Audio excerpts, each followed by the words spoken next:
This is the 2023 ASUS TUF A15 gaming laptop. Here we have a lower spec version with the Ryzen 7 8-core CPU and an RTX 4050 GPU. With those specs in mind, we're looking to see if this laptop can hold its own while gaming with the best of them. Hello and welcome to Box, where we unbox, review and demonstrate all the latest tech.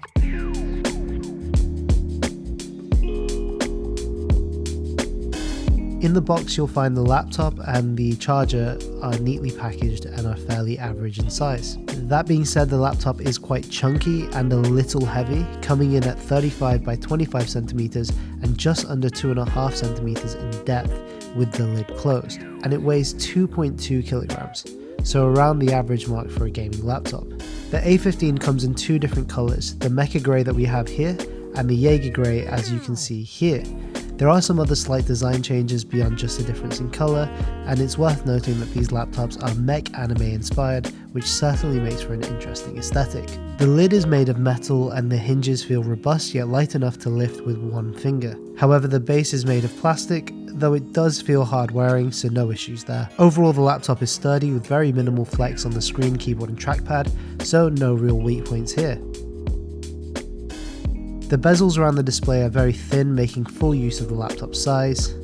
On the left side you'll find the majority of the ports. We've got our charging port, Gigabit Ethernet, HDMI 2.1, USB 4, USB 3.2 Gen 2, both of which use a Type-C connection, followed by a USB 3.2 Gen 1 Type A, and finally the 3.5mm audio jack. On the other side we have a single USB 3.2 Gen 1, again in the Type A connector. As mentioned, we have the lower spec variant here with an 8-core AMD Ryzen 7 7735HS CPU and an Nvidia RTX 4050 GPU, 16GB of DDR5 RAM running at 4800 MHz and a 512GB SSD. The display uses a 144Hz Full HD IPS display coming in at 15.6 inches. The color reproduction isn't incredible with most colors looking quite washed out, but the contrast is actually fairly decent, and the brightness at 250 nits was much better than I had initially expected. In fact, I found the contrast and color performance to still be quite good, between 50 to 75% brightness, with 75% being my preferred setting overall. The keyboard is designed well, although the keys do feel a little bit mushy. I didn't have many issues with misclicks though, so points there. The trackpad on the other hand is a bit hit and miss for me. On the whole, I feel like the trackpad could have been a bit smoother and the clicks could have been more satisfying or easier to use.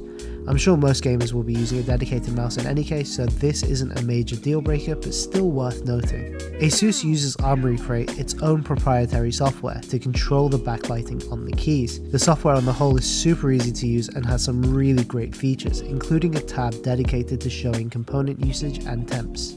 The software didn't come pre-installed though, so if you want to make full use of it, and I would recommend that you do, you will need to download and install this yourself. Fortunately, being ASUS's own software, it doesn't come with annoying add-ons, so the process is quite simple. When idle, the laptop runs really quietly, as you can hear.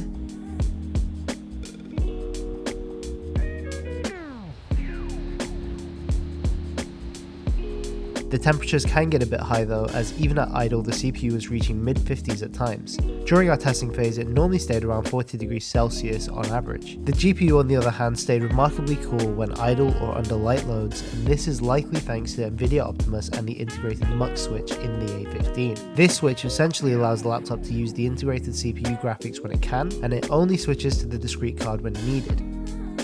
Now under loads, the CPU did spike up to 90 degrees Celsius when playing the new Forza Motorsport. It's worth noting that these new Ryzen chips are rated for higher temperature thresholds, so this is still beneath the maximum rating of 95 degrees for this chip. The CPU is also spiking to 100% usage when loading Forza, but actually in-game it balanced out to 28% and even down to 4% consistently. So while the temps will spike under intensive loads, you can be assured that they'll quickly settle again. I've kept the laptop in standard mode for the sake of these tests, so if you don't mind boosting the fan speed, you'll likely get better thermal performance. Gaming performance came at quite a surprise. Despite the more budget-friendly specs, the A15 performed really well with some new titles. I tested the laptop with Hi-Fi Rush to see what kind of frame rates we could expect in newer indie titles at medium graphical settings. I didn't notice any tearing with variable refresh rate on or off, which is a credit to the display, and the game ran between 130 to 144 FPS consistently, only really dropping to 60 for cinematics.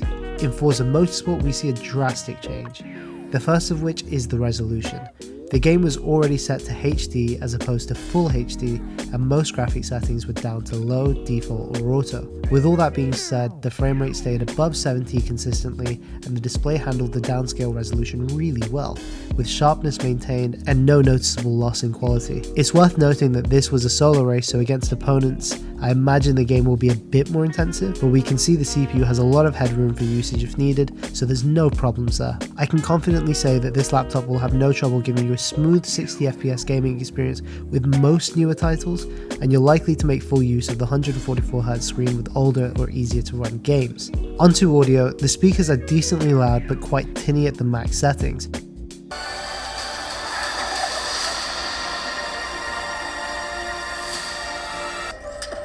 Relax, man. I don't bite. For the vast majority of uses, I imagine most gamers will use headsets, headphones, or external speakers, but the inbuilts here will certainly do in a pinch. Overall, this laptop has really surprised me.